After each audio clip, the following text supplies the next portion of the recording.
They said Adunola vanished into the thick forest beyond Odu village, a forest where even hunters feared to tread after sunset.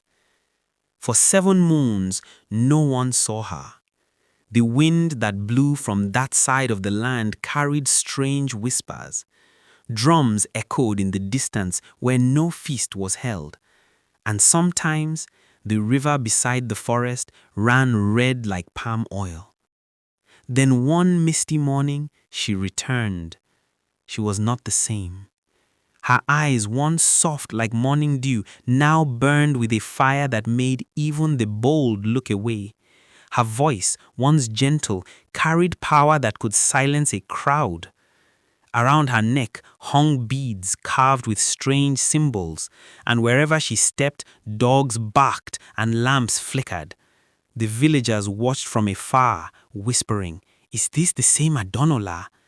But deep inside they knew she had gone to meet forces that dwell beyond mercy. She rebuilt her hut with her own hands, yet no one dared to pass her compound at night. The trees around her home grew thicker, darker, and the air itself seemed to listen when she spoke. At first, her vengeance came quietly. The trader who mocked her, his yam barn caught fire in broad daylight.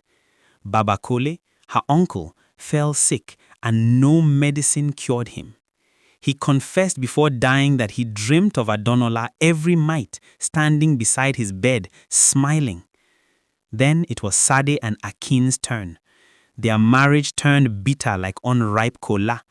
Their baby cried endlessly until one night the crying stopped and a shadow moved across their window.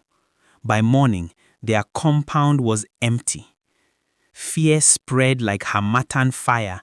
No one spoke ill of Adunola again. Even the chief's guards crossed the road when she passed.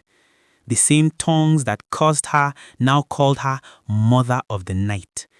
Children were told never to anger her, and when the wind blew too cold, elders whispered, "She is walking again."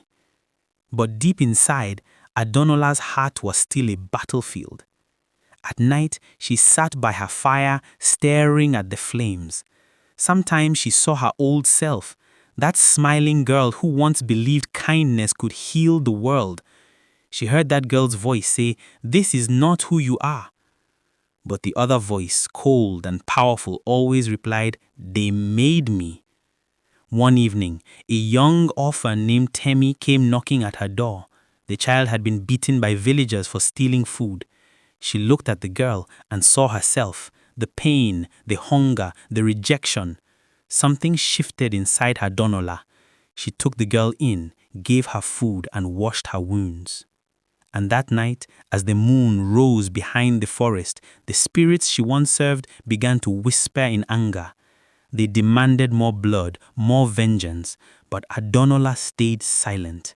For the first time, the woman of darkness felt a flicker of light again. Now the village waits, holding its breath. Will Adunola return fully to the light? Or will the darkness she invited consume her forever?